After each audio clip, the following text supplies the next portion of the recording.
sir. Good evening, good afternoon, ladies and gentlemen. Welcome back to High Top Sports. It is Champ's Corner today. We got the champ joining us, Mr. Stephen Harris, 2006 national champion. I feel like we don't give him enough credit sometimes. We get so accustomed having the GOAT on, we forget about how great it is that we get to pick this man's brain once a week and talk ball and all good things. A lot of good stuff to talk about today. Got a higher on the GM side of things, on the inside of football aspect. We've been talking about it. It's kind of funny. We'll explain. Then we're going to talk a little bit basketball. Gators crack the top 3. And then I think it's time we can have a little bit of a grade of an offseason for Napier. I feel like I asked Harris for his grade, and I realized pretty quickly, this is probably the worst two guys to do this.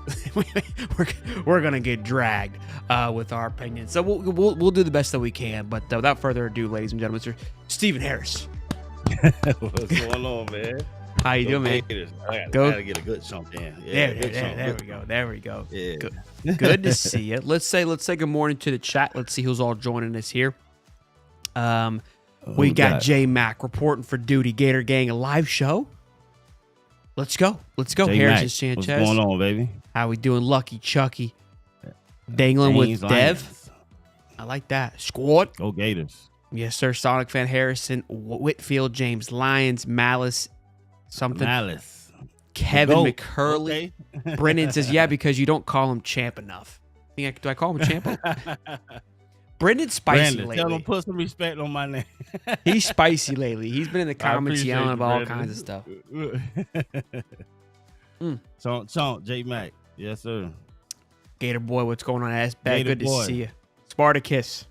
Shelton Make is sure you guys hit that like button, man. Hit the like button. Share it with a friend, man. Share it with a friend. Hit that like button. Let them know. Let's talk about it first, man. Obviously, we had the Super Bowl last night, and this show, of course, brought to you by PrizePicks, which we'll talk about because Saquon did it to me again. Let's just spoiler. Me too. Oh my God. Man, what were your thoughts? Yeah. What was your overall thoughts on the Super Bowl? Well, first of all, I needed one touchdown from him. Just one touchdown. I think the whole country did. Touchdown. I think the whole country. I got everything else on everybody else. I just needed one touchdown, man. Gosh, killed when me. When it seems like it's a lock, Saquon's like, you know what? It was his birthday. Throttle down. Yeah, I don't know. Thoughts on the game, though. Thoughts on the overall experience. We never really judge the Super Bowl on a game. It's always broken up into like 3 parts. You've got the halftime show, you've got the game, and then the overall just feeling as a whole. What were your thoughts on it? Overall, I thought it was good. Overall. The team that I wanted to win won, so that made it extra good. And then for me, just as a football player, former player, especially defensive lineman, it was a game that I love watching. The Eagles defensive line was manhandling Kansas City all day long. Watching the game with my wife and kids. And my son, he in college, he called me like, Dad, man, are you watching the game? I'm like, yeah. He said, I know you watching it, man. I know you love how the D-line playing. I'm like, it's a D-lineman's dream. Mahomes couldn't do anything. They were just putting linemen in his face. They didn't have to run past them. They were just overpowering these guys. So it was beautiful to see from that perspective. But it was a blowout. So I know some people didn't expect that. And a lot of people probably sour because they prize picked it up too. But it was the better team won to me. I just believe the Eagles overall was the better team. Mahomes didn't have the year he had. Well, he didn't even make the Pro Bowl or whatever it was. So yeah. I couldn't agree more. I think we talked about it. I mean, everybody did time and time again. And I said, look, I think we all got sucked into the aura of the Chiefs and Patty Mahomes and what they were bringing into this. But on paper, if you look at both teams and you take away the aura and the three-peat and just Patrick Mahomes and kind of what he brings to the table, this was a lopsided matchup from the get-go. I kept saying it too. I said, look, I like the Chiefs. I thought it'd be cool to watch a three-peat happen. But I said, this team, the Eagles team, is legit. They were everywhere you look. They were just dominant. And all year long, they just did it with ease. They look like the Chiefs have in the past, where everything was just clicking, that they really didn't have to overdo anything. They just go be themselves and they'll beat you. Jalen Hurts had all day Oh, I think he's still back there. I think he's still reading the defense. That's how much time he has. I'm not kidding. I think that's he had literally all day, and Patrick Mahomes is still on the ground. Like he can't even get up because of how that was the alternative. It's pretty cool, man. When some of these games you watch so much football. I don't like to always overjump, but when Patty Mahomes, like Chiefs got that first stop, and I had money on Travis Kelce first touchdown, so I was pumped when the Chiefs got the ball back. I was like, let's go get down there and score. And they went 3 and out before I could even blink. I go, uh-oh. I go, this was the freshest the Chiefs were going to be and the freshest the Eagles were going to be, and they absolutely bullied them. Bullied them. And you can, look, it's always the first play, you don't overreact, but I was like, that, I've never seen the Chiefs just go out there and get manhandled that quickly before. Man. So it told the story, even though you don't always want to overlook. They told the story. Again, was it sexy? No, it was boring. Like, I mean, it wasn't the funnest game. I mean, this reminded me of kind of the same dynamic you had when the Seahawks beat Denver. They just dominated with that Legion of Boom defense defense. It was this kind of the same style of game. You had Denver and Peyton Manning, kind of similar to the Chiefs, just a team that got through all year long, made it to the end. And that Seahawks team was just dominant on both sides, complementary football, and that was what this Eagles brought to the table. As a whole, the best part of the whole game was the national anthem. I was on the edge of my seat. I had the over 2 minutes, and my man saying "Land of the Free" 3 times in a row, and then held the brave. I thought I had That's the greatest. Yeah, probably the greatest rendition of it that I've heard. I could listen to that normally, like throughout the week. Okay, all right. We were cool. We were cool. Well, no, wait. Hold on. Did you just say the greatest? Man, listen. I'm a soulful guy. Like to get a little jiggy with it. And I feel you. Had some bop to it. I love John. I love the way that I love his swagger that he possesses with a piano. But ain't nobody topping Chris Stapleton. Okay, I'm sorry, but it's just. Of course. His big bravado, is that called bravado? Whatever it is, that big old voice of his. Chris Stapleton has a big voice, boy. And he brought the house down. I ain't gonna hold you, boy. Chris Stapleton. This was more fun. Like I said, I could listen to this. Chris Stapleton is a once in a lifetime listen. You maybe hear it twice. You know what I mean? This was like a jam. I'm not gonna just put on Chris Stapleton in the middle of the week. I'm not gonna do that. Not that particular national anthem? Not the national anthem. I disagree. I never heard the national anthem song where I felt like I would work out to it. I feel you though. I get where you're coming from. I respect your approach to this, but you're wrong. Look, for me, after Chris Stapleton, like I feel bad because my thing is like I feel like they should just roll Chris back out there. Like at this point, I was like, this guy owns the national. Whitney giving him a run. Not Whitney. That's not. That was Whitney. Now that was it. So we play the national anthem every year for the 4th of July before we do fireworks, and Whitney was the go-to. Now it's Chris, and it ain't even close. It ain't even close. The voice too big, man. I don't know. Yeah, he got a big soulful man. That thing, Chris guy. Shout out to Chris Stapleton, man. It was good. What was I mean, this is obviously the other controversy, the halftime show. What was your thoughts on that? Game over. So here's where I think people misunderstand this. How I looked at this is for me, halftime shows, I've never really been blown away by them personally. Like I don't really get too hyped up because it's a concert. And so people get mad like, oh, that sucked. It's like, you think it sucked because you would never go to a Kendrick Lamar concert or you would never go to X concert, right? Like that's where it boils down to. I think where the issue lies is that like, and again, there's Kendrick is obviously very a lyrical genius in how he buried Drake. Sure. I don't know. I don't have the withal to know what's going on, right? Like most of us need to admit we don't know what he's like, how he's just dethroning Drake in this stuff. And that's where a lot of that boils down to. I think where the big problem is that it's a niche, right? That music is very niche. And if you're tuning in to watch, and obviously like Super Bowl was masses, that just doesn't appeal to the masses, and why that's people get frustrated. And this was I would say like a lot of people loved it and a lot of people hated it. You just can't relate to it. It's not that it was bad. It was just you wouldn't turn Kendrick on a regular time. You know what it represented?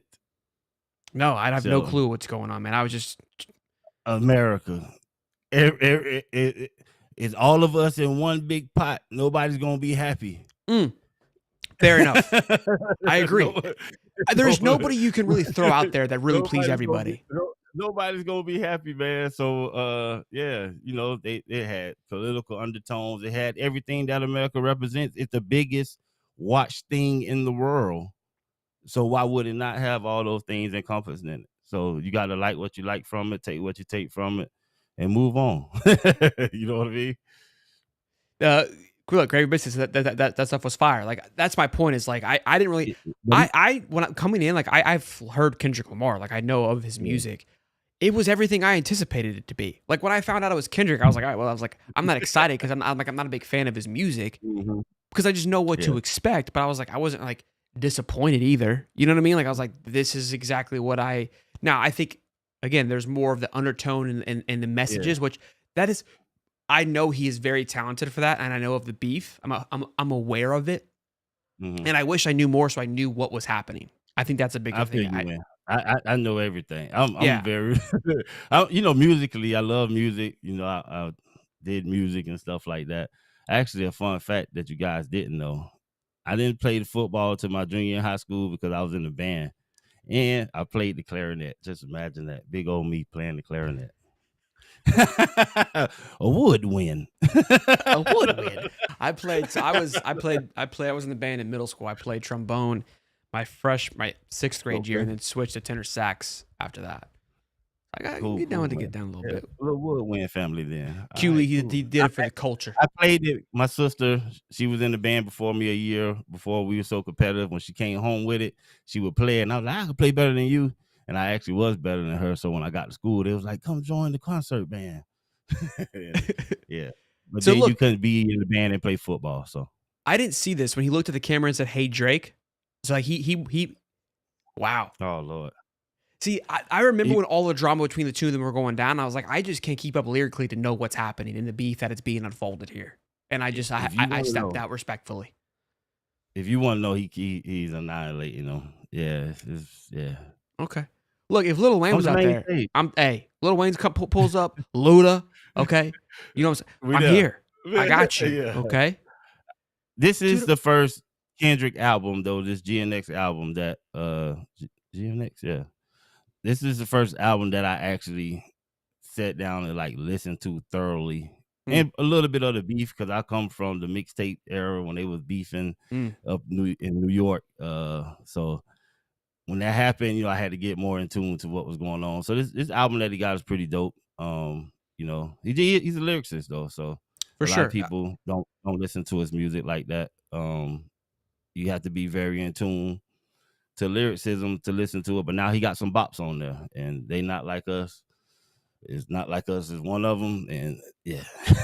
if Lil Wayne want to watch out that little blunt blowing little Marvin's Room, okay? What you know about that? Oh, Marvin's Room, lyric for lyric. What's up? I got you. I'll bury you. I'll put you under the table, baby. Okay, shooting like Gemma. You don't want the smoke, baby. Okay. Hey, I got that dog in me. All right. So, Wayne, my guy. Yeah, I feel like I got old like quick, bro. Like when I was younger, man, I feel like I knew. And I was thinking about this the other night because I was on my walk. And I'm walking down the road. I'm jamming, no joke, this Snoop Dogg. I'm jamming. It's going down. Meet me in the club. I felt like I could keep up with it back in the day. Like I knew like who was the hot thing, And then I remember I was at work and one of my younger buddies comes in. He goes, "Hey, you heard the Baby?" I go, "Excuse me, the who?" And then it was like then it was Young Boy NBA. Then it was Little Baby. Then it was Mid-Size Baby. Yeah. I was like, it's surpassed me. I'm no longer. I've missed it. Baby. Yeah, I've missed it. And I realized it too. I was like our parents, they listen to the same stuff. And I was like, look at these losers listening to this. Here I am, just listening to my stuff on repeat, baby. I'm in my zone. We are those people. We are those people, brother. We're there now. Yeah, we're just Wheezy F, baby. I love it. Blowing. Yeah, I don't give a lolly. Yeah. Yeah, Wayne, that guy though. He's still that guy. He's still there. Can't wait for the new album too. New album coming out too. Hey, new album coming out August 29th. Sorry for the wait. See, y'all thought I'm playing. I looks like it's still there.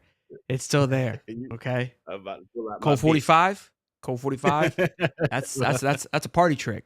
Okay, you turn that bad boy on. I can't even imagine my kid listening to Colt 45. Like, and the stuff that I used to say, Eminem, man. Like, I listen to it now. I listen to Eminem now. It's like, bro, I was sitting this like, bro, same. I had the haircut, bro, buzz cut, bleach blonde hair. I'm rapping like I'm just like I'm him. I'm from Detroit. You know what I mean? And now I listen to it. It's like, what was I doing? Eminem lyrics, boy. You put them on nowadays. You're like, what was going on? It's like, no wonder I was pissed off so young. What you mad about, Em? Damn. Yeah, you was going through it. It was going through it. All right, man, good stuff. Good little intro. That we got a little off the tangent, but it was good stuff. Look, Nick Polk, welcome to the family. Here's what's funny about this. I don't know if you remember this, Steve, but we talked about we had a list maybe at the beginning of January of this GM hire. And there was like 4, you remember now, right? And I went over the 4 people and we talked, and I'm not going to sit here and act like I know and I said this, I don't know who's a good hire. So I said, let's take of just familiarity of what we think will be good. And there was 4 guys and I pulled up, boom, boom, boom, boom. Nick was the one that I dumped to the side because his website was doo-doo. And I go, no way we hired this guy, and didn't even look at him. Sure enough, Bailey's like, that's our guy. So here we are. A month later, the guy that I completely threw under the bus because of his website is now the guy in charge. Now the guy leading the way. Look, I said this at the beginning. I ain't got to sit here and act like I have a clue of who's the right guy would be asinine. But his website, though. Make those decisions every day. The website. You can't critique the website. So I think I need an answer. I would love to have him on the show and say, I got questions. Okay. But look, for the role that, and I saw the know-it-alls on Twitter, as they always there. Mark Scott and his butt buddy Rooster. Anyways, they were arguing about they again, everyone's the smartest guy in the room because he worked at Atlanta, and I was like, Atlanta's a bad football team. And I was like, I was going to give him an example of like you just because one person works there and the organization is bad doesn't mean he does a bad job. Thanks. To be fair, he obviously there's part of that the Super Bowl run. Again, for us to sit here and act like we know what's going on, what I like about it is the fact this guy 18 years of NFL experience, managed salary caps, did everything at an elite level for a very long time. Again, he's not making the final call. He seems like a numbers guy, brings it to the table and says, here's what my best suggestions. And there's somebody making a bigger move on this, hence why you see the rotation in GMs and the rotation in coaches, because those are the guys getting the final nod, right? This guy's just bringing the numbers to them to make that final call. And that's what he's going to do now. Hey, based on this, and this, we should pay this guy this much. This is what he is worth, constructing those things. So big business idea, numbers guys, those things. I'm excited for it. We need it. So who's the right guy? We would be crazy to say we know it's better because this position's unknown, especially in the college atmosphere. Correct. I like the hire. First of all, just with the way we're moving, college is becoming professional. So you need these guys in this position. I like that Florida is actually taking the lead on some of this stuff and getting these guys in these positions. That we're dealing with money and players and evaluating them. So we need to know true numbers. We can't go off feelings. So we need guys that he has an analytical background, a guy that goes by the numbers. And so we need that part of it. You know what I mean? Especially when you got guys that are gonna, you got the, you read something in the chat, showing crazy. Bro, I don't know what you saw. I'm trying to have a show. I'm sorry. I'll wait. Bro, I'm broken. I am broken. I'll read in a minute. It's worth a read. Go ahead. Continue. Yeah, but no, we have an analytical guy that's coming in, dealt with collective bargaining agreements and stuff like that. We got this revenue share thing coming in where we're going to be doing rev share, and you want to make sure that the funds are allocated to the right positions at the right time. And so his experience with that, and like you said, the years of experience, you don't make it in that field having that much experience. And then his connections with other people. I looked up somewhere where he like worked at the 33rd or something like that. Is this no, that's not Nick. That's the the other guy that we talked about, Eric Boisner, he's the Oh, underneath that's him. Eric. Okay. So Nick, Yeah. yes. So two, And Eric, yes, that was but both of them announced are today coming too. in, right? Yes, sir. Yeah. That was Okay. Yeah. it. Kind of got it was announced. We talked about it on Wednesday's show, but it kind of got washed under. I think that was the same day Bala got hired. My days are kind of Actually, blended. yeah. It kind of got packaged I together actually once like. again Yeah. today. I actually like both of those hires very well. Him with just his experience dealing with contracts and stuff like that. We need that in the front office. So that way Napier don't have to worry about that type of stuff. We got players that are trying to leave. The spring portal is going to open up soon. You got stuff where moving pieces are moving fast, and these coaches need to be focused on football and not worrying about how much a player should be making, how much they where they perceive their value at. You know what I mean? So I like having these guys in place where they can say, okay, this is where I believe it's at, and then the coach can maybe say, well, I value it a little bit more. You know what I mean? But you need somebody on the other side just to give you the true numbers with experience. What's important about this hire too, and I could be wrong, I could be overstepping on this thought, but again, when Napier was first hired, a lot of people are saying he's over his head, that he can't manage the GM type of movement. There's too many things going on. This, I believe, takes that pressure, off of him now. It goes back to as it should be, and I think we can all, we'll talk about the grades a little bit later on, but this now removes him from that and brings in people who've had big GM conversations and maybe can go to Strickland and go to the boosters and have more of a non-emotional connection to it, right? Because they'll have this is going to be their job. This is what they're brought in to do. And so before, the old way was, again, this is where a lot of people probably, and I had to learn this. I'm not going to sit here and say that I knew this, because when people would say this about Billy, I'm like, well, it's coaching, calling plays. What do you mean over his head? Well, it was this part. It was the political part of it, right? Because you're not just a head coach. You've got to come in and you've got to woo over the president or whoever's in, Scott Strickland and the boosters, and be able to have this swagger about you to get guys to give you a lot of money, to invest in you, to believe in you, and then also translate it onto the football field. There's a lot more to being a head coach than just calling the right X's and O's and putting the right guys around you. You got to be kissing babies and signing forehead. So this is again just one more thing that takes, and this isn't just Billy, it's a lot of guys. But I think that's why it was so important for them to get this in place, which I think is a good move. All these moves are great. And again, because there's already a GM in place. The title line's weird. We kind of learned that. So I'm not trying to even try to break that down, but good stuff though. Just consider that though. We're hiring these two new guys to do roles. They're going to have real positions. Just consider who was doing those roles before these guys are being hired. Yep. Spot on. Good stuff there. All right, let's really read these comments, because I was broken. I think I missed some of them because of how good they were. So they were going back and forth about me being white. Let's just go to that. So Lucky said Shelton's ice, and then Mr. Nobody said, the professor, please help Shelton with his swagger points. That dude is suffering alive. Make it stop. And then people were kind of going back and forth, and says TJ goes, yeah, Cody is whiter than Shelton.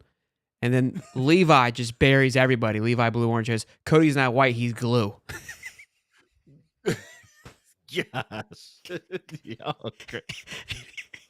Cody just mind his business. Cody's at work just cranking away on a wrench and just getting battered. Not even here. Not even putting his name in the hat. You know what I mean? Just mind his own business and back coloring. Oh my God. Bro, he's not white, he's glue. He's glue. They say Cody needs some vitamin D, man. 2 hours a day, Cody. 2 hours a day. Bro, I was thinking about that, man. I've been outside enjoying the sun down here in Florida, and I called Cody, and he's like, yeah, it's -14 here. I was like, I'm never. There's like, I think about, like, how do people up there live like that? Like, what are you doing? There's no way. Yeah. There's miserable. No way.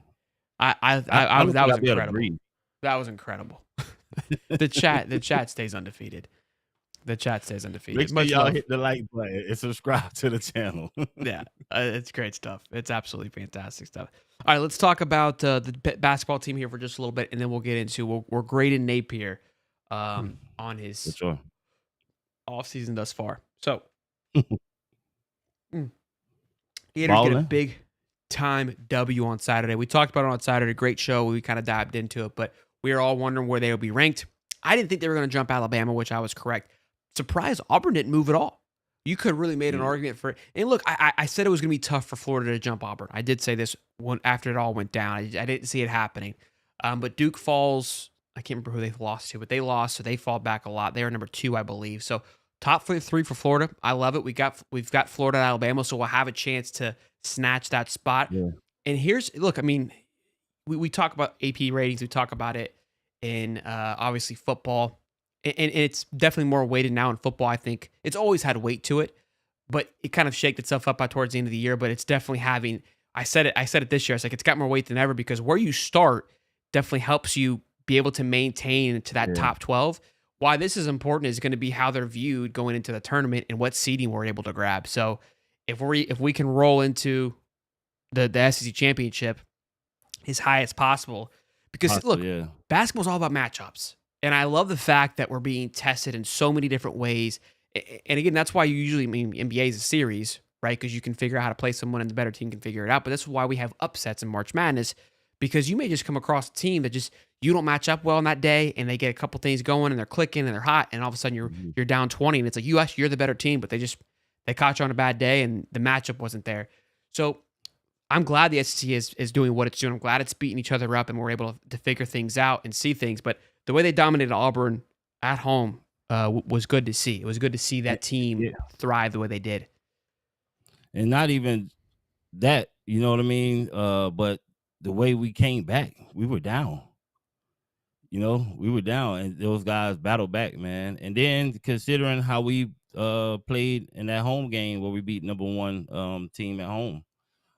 So I think all those things taken into consideration, guys coming back, and just the strength of schedule we played so far and how those guys played, I think played a big part in us jumping that high in the polls.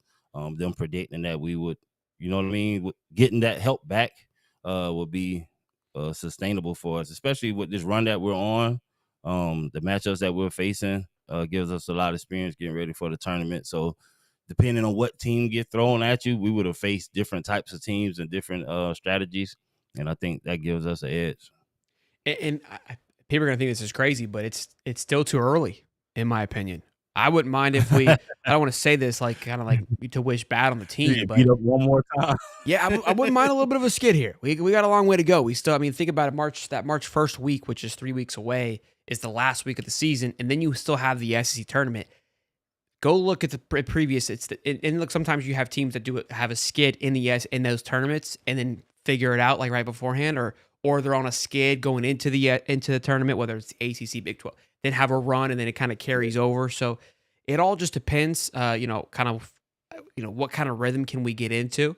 If we're on a run from now to the end of the tournament, the SEC tournament, could that be too long of a run? You know what I mean? You get Elijah Martin back, and then our one guy just came back off of injury. So, getting those two guys back together, playing together, it's going to be great for us, man. Yeah, no, I'm excited to see, that this team continue to compete. Look at me, just the fact that I thought Duke was really going to be, they looked very dominant, especially with Cooper Flag. That guy has been an absolute blast to watch. Having a player like that in the tournament is going to be massive.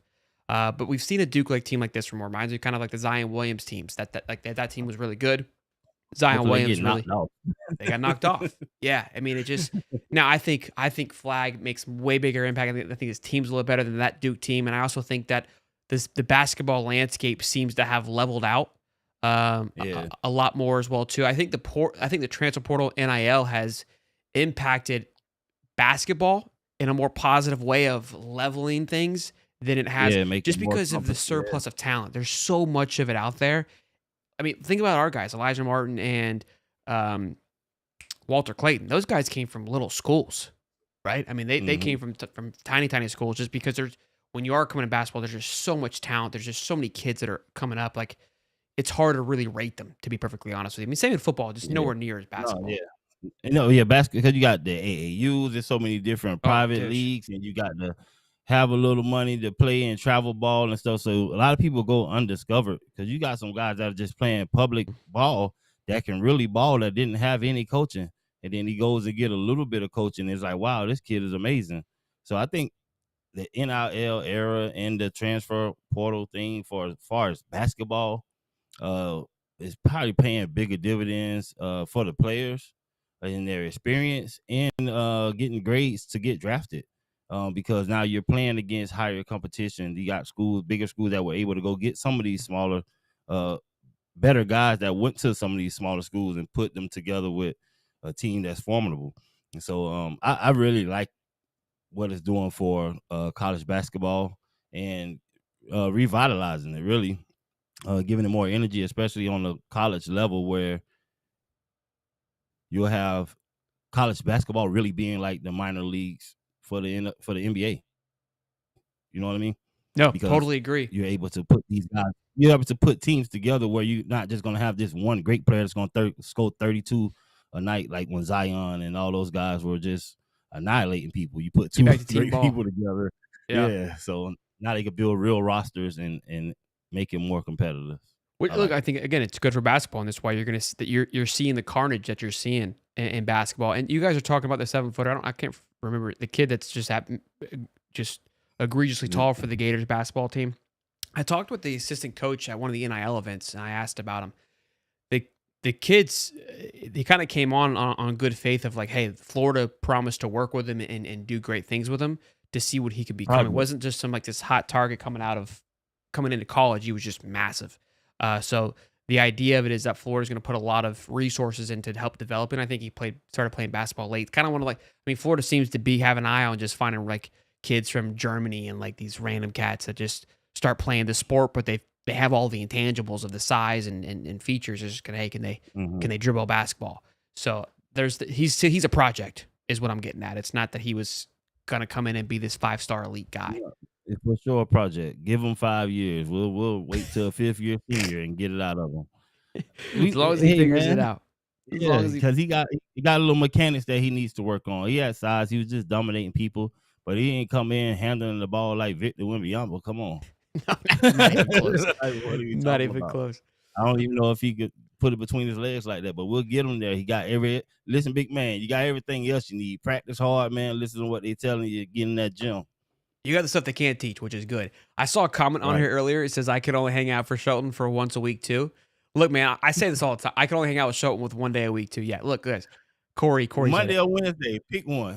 Yeah. Too many. Listen, I'm great in doses. Okay, I don't know how the wife does it. I know my secret power. All right, ask Cody. Okay, like Shelton's good in doses. I know this, so sometimes I'll just disappear. Because listen, how many doses can you have though? Like, what's the you gain a tolerance over time. Okay. Yeah. So, obviously, she has great tolerance. I mean, she's immune to it at this point, thankfully. But not everybody is, and I'm cool. I've had to learn that over the time. It's like, look, like, Chubb, we love you, but dude, shut up, get in the corner. So thankfully, you guys can control your doses. All right. Right. I love it. Let's get the we added some lights to the room. Look at this. A little purple. Oh, yeah. Well, okay. All right. Don't put the red light on me. That's for you and wifey. Oh man, we're gonna give a shout out to the sponsors here, boys and girls. We got to rock and roll with the PrizePicks. This was the lineup we put together last week. As we were just talking about at the beginning of the show, heartbreak ensued. Once again, Saquon just threw it out. Patty Mahomes is able to get more than the one touchdown. Ended up throwing 2 plus an interception, along with Jalen Hurts. But here we are, PrizePicks. All of the football season has come to a close. Feels kind of sad. It's over and done with. The NBA is rolling. March Madness is almost. I mean, you could play now with the basketball again. Tuesday and Saturdays feels like we're in a nice little bit of a rhythm with that. I enjoy that. I think basketball is good, especially college basketball. I don't think they have a kind of a true tempo on the numbers yet. I know even we got Swolder dialing in with his PrizePick lineup when it comes to college basketball. So we'll be dabbling in those a little bit now that football is over. Be sure to check out PrizePicks. What's fantastic is, again, it's once you win your lineup, your money's back within your account about 15 minutes. They take MasterCard, all kinds of good stuff like that. So PrizePicks, use the code HIGHTOP, and when you play your first $5, you get back $50 for free. So I ran off that $50 for about a minute, and I think Stephen Harris did too. You get a couple picks going, about 5 or 6 called Surgical 6. You be rocking and rolling. So get your lineup checked in. Download the app PrizePicks. Use the code HIGHTOP. PrizePicks. Run your game. Now, let's get into the last little bit here that's going to have everybody in shambles. Grading Mr. Billy Napier's offseason. Now, we technically have another cycle, that second portal, which we'll just do another grade if anything were to change at that point. But I think we've come to a pretty good realization of what's happened. There could still be moves. I mean, again, Rob Sale, that contract hasn't been fully confirmed or not confirmed, so that could move your grade one way or another. I think the details of Callaway hasn't fully been released, and I was reading, I think on Alpha from On3 that they're looking to extend Will Harris and give him a little extra moolah, baby, which I love. And so this is where I think a lot of these moves that people are sleeping on because they weren't flashy or sexy is where their grade may come from. I'm sure the chat's going to have their opinion. You're going to have yours. I'm going to have mine. I'm going to let you go first so you can get in trouble, and then I'll go after. I'll follow shortly after. If it was a letter that came before A, I would have gave them that. So I'm giving them an A. So when you were saying like higher than an A. Higher than an A. Okay. I'm giving them. I was thinking the other way around. Yeah. No, I'm giving them higher than an A. I like everything we did. You got to look at where we were with the class, where we finished. Man, it's just been an amazing run. So I give those guys an A. So you're saying A plus because you got A minus A then A plus. You're at A plus. When we was kids, we said A plus plus. I gotta give them an A plus plus, man. Yeah. I just like it. I like the energy that's around the program right now. Of course, coaches have been interviewed. You got guys that been interviewed by the NFL, guys leaving to the NFL. That's a good sign for a program and the guys that we brought in, the evaluation, and then the talent that we got, the caliber of recruits that we brought in. I believe the offseason was great. We was able to keep the guys that we needed to keep. We got Sapp, we got Banks, we got the old offensive line coming back. We got a brick layer, new brick guy out there that's coming back that could have went top. We had a lot of guys that could have left and went early in this draft, first day guys that came back. Pair that with Lagway, keeping the guys happy that we had. People were trying to poach Eugene, all kind of stuff. We listen. People threw the brick at us, man. They threw everything at us this offseason, trying to tear apart what we have. But they just wanted to have a little bit of the sauce. Everybody kind of knows what we got going on. So for us to keep it together, Billy's in there cooking, man. I like what's happening. So I'll give them an A plus, man, because we could have, if we had lost big names and stuff like that, it would have been different. And then we stole big name guys from people that recruiting they wise. And then even the latest one, I got from the UK, with Tennessee. Yeah, so that just put the nail in the coffin for me as far as this offseason, and I believe everybody's ready to build on that energy, getting Chapman to an extension. I know he's happy about that. He's excited. He's ready for the barbecue, baby. We ready to barbecue. You know what I mean? So everybody's ready to cook. We took care of Billy Gonzalez with the receiving core that we got coming in. Those guys having faith in him. Obviously, the recruits believe in him. I don't care what the outside noise are saying. I'm an in-house guy. You know what I mean? Everybody got everything to say, but they don't really know what's going on. So we have everybody in position ready to take this thing to the next level. The guys are putting in work. I love it. I'll give them an A plus, kid. I knew you were going to go swinging for the fences, so I love it. I'll come in and tone it down just a little bit so we're not full-blown Disney. But for me, and I'm going to explain my reason for this. We got a C- in here from Big Gator fan. We've got a B from Levi. I'm giving it a B+. Offense. Our offense is going to give us a grade because no coordinator. We probably had a B for some people already. Well, so look, and I'm going to explain my thoughts on this. I think what gets overlooked, and you went over this already, but the retaining of players was massive. Keeping the entire offensive line, 90% of that was absolutely huge. It's bigger than people realize. Being able to bring back guys like Sapp and Banks was absolutely massive. And on top of that, the recruiting class finished 8th or 7th overall, depending on where you look. Overall, including the transfer portal, because some people want to complain, oh, we didn't go aggressively enough at the transfer portal. But overall, with recruiting class and portal, class finishes 10th, right? So that lets you know that that's how strong the portal was. 6 out of those guys were top 100 players. I'm bumping Jaden Woods up a little bit. He was like top 117, but we'll round up. So 6 players from this class from the top 100. Those are guys that could, again, you never know, but ideally they can be day one impact guys. All in the secondary with the addition, of course, of Dallas Wilson and Vernell Brown, 2 big-time studs. Hopefully they make an impact on that side of the ball. Retaining DJ Lagway. I mean, it sounds crazy, but that was a lot of work. That was a lot of work. I mean, he's not arguably, he is a top 10, if not top 5 returning player for college football. Anywhere he would have went, that team immediately would have been a favorite. And just given the fact that if you look around and see how Florida is being looked at from outside media sources, they're playing the exact same schedule they are this year that they did last year. And the noise last year surrounding them was like they're barely going to win 3 games. You've got people now putting them in their early projections to be in the playoffs. That is because of the retainment of players and then of DJ Lagway. Those are all massive moves. And like you said, retaining these coaches. Obviously, we know Chapman was interviewing with the Bears. Will Harris. Triquez Bridges was on an NFL show just getting a ton of love. Triquez Bridges hadn't have a pulse before this season. Where do you think that came from? Checkmate. That's who it came from.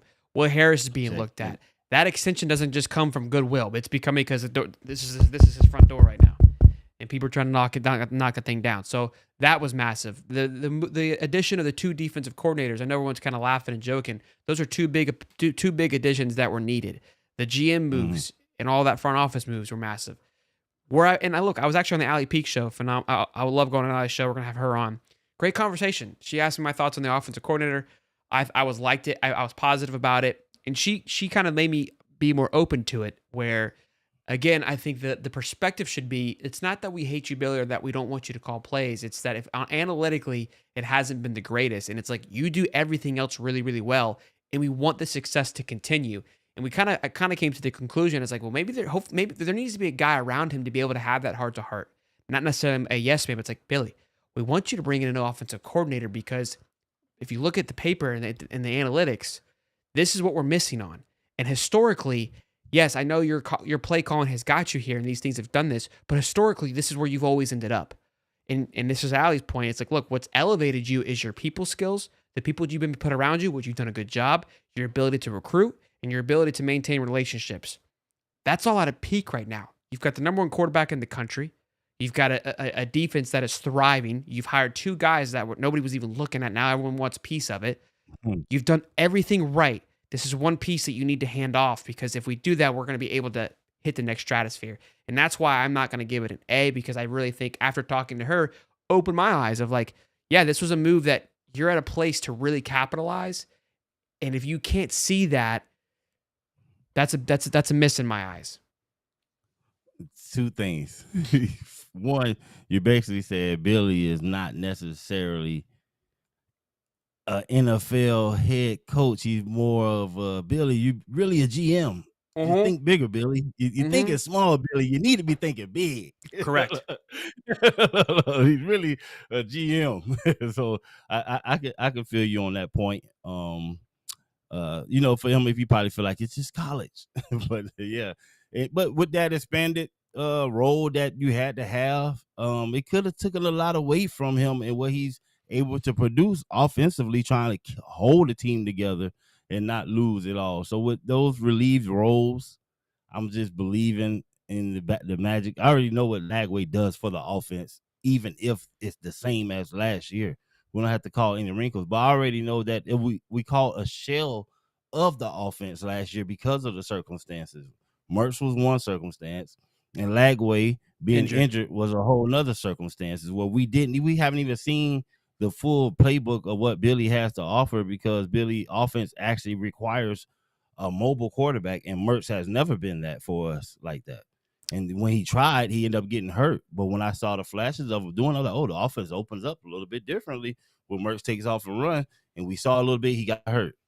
And, and that was even going into the season before he ended up getting injured or whatever, trying to run the ball and stuff. So look, I don't think it's the playbook. I don't really think, and I agree with what you're saying. And this is kind of again what, and I've said this before, and we kind of recircled it back on Allie's show, but it's not the play calling. It's not how the system opens up or anything like that. It's honestly, it's just the feel of the game. It's his ability to. Yeah. That's my concern. Correct. Like that. I give you that because there's been times where it just doesn't matter who's back there. I'm not the play call itself doesn't seem right. But I'm being hopeful because we have to. Sure. When I get where you're at. Something in, you have to find a hopeful stance on it because this is what we're presented with. So I'm hopeful that these added things that he had to deal with, him not having to deal with that anymore, will have him more in tune to those game time situations. It's like a computer. If it's got too much space, on your phone, not you don't allocate enough space, things start to slow down in the process. You know what I mean? You lag over here. So I'm thinking some stuff off the table will cause those in-game situations to not lag as much. But the only other thing I want to say is the retaining of Lagway. I just want to say this, speaking with my good friend Dallas Baker. He's a wide receiver coach at Baylor. He was down in Texas. He was down in Texas, and he went to visit Lagway's high school. I believe he's looking at a wide receiver down there. And he said, Steven, I just want to let you know, and you can let all the Gator Nation know, that there's nothing that will have Lagway leave the University of Florida. He said there is nothing, not a single thing that will make him leave the university. So retaining him, I understand what you said. I would say more so making sure he's well compensated like the rest of everyone else. But as far as him possibly leaving, according to Dallas and his coaching and the people close to Lagway, Florida is where God gave him the vision to do his thing at. And I don't concur. Think he's going to go against God. I've heard that from other parties as well, that he is a Gator. I just want to throw that out there, but I understand what you were saying. I just want it's still you have to make sure he's compensated though. You can't say, hey, this guy got a $2 million Red Bull deal, and you come on. Come on. Michael Dixon said, look, and I think there's a point to this. He said Callaway is going to be part of the play calling, and Levi says, I think he's going to secretly let Callaway, make some plays. I think there's a part of that too where Napier seems like the guy that's going to front the responsibility because if things go awry, he wants that to be on him. This isn't like a conspiracy theory. And if things go well, he'll say, look, it was a group effort. But if things go poorly, I think he'll take it on the chin. And I think that's where part of this is coming from, is just like he doesn't want Callaway to be dragged. We could be wrong. I don't think you give him and promote him to that OC title if you're not going to trust him to call certain plays and do things. Look, I think Billy still wants to maintain the control. But I wouldn't be surprised if he did that as well, too. Let me read a couple super chats before we wrap up the show. Firm Handshake says, let's be real, Swolder is our MVP. I love how Swolder's got so many burners. Like Swolder, so this guy commented and Swolder went back to his other one. It said, thanks, man. I had never seen this man in here before in my life. Thanks, Firm Handshake. Gator Tim says, great offseason so far. Not quite A+, just an A. Can't wait to look back on this after all the success we're going to have this year. I love it. Look, I said B+. Gator Tim. So, okay, Gator Tim. You're wrong, Shelton. What am I wrong about? It's an A. Oh, okay. My apologies. I love it. Let's read the last few comments here. Billy be fired if he won't give the play calling. I don't think so. The man MD says, what up, Steve? Ship Vunyard says, how about the Gators, baby? How about him, baby? What up? What up? Lagway is very well taken care of financially from Dave Spolterquist. Yeah, he's what I even paid for it. And Brendan says, when Lagway's mom was on Stadium and Gale, ? Best recruiting video in history. Yeah, talked just a lot about how. Fantastic. Yeah, good stuff. Well, boys and girls, great show. As always, happy Monday to all of you. Everyone has a Super Bowl hangover. Hopefully nobody called out of work or missed work or any of those good things. But, of course, show's brought to you by PrizePicks. You know what to do. Use code HIGHTOP. Get back 50 bones when you play your first $5. Stephen Harris, Shelton Walker, y'all be good. We'll see you on Wednesday. We're going to have the new CEO of the Florida Victorious joining the show. So get some questions out there. Maybe we'll filter through the internet. We'll see you, boys. Be good. Love you. Peace and love. Leave live. Appreciate you, baby. Okay.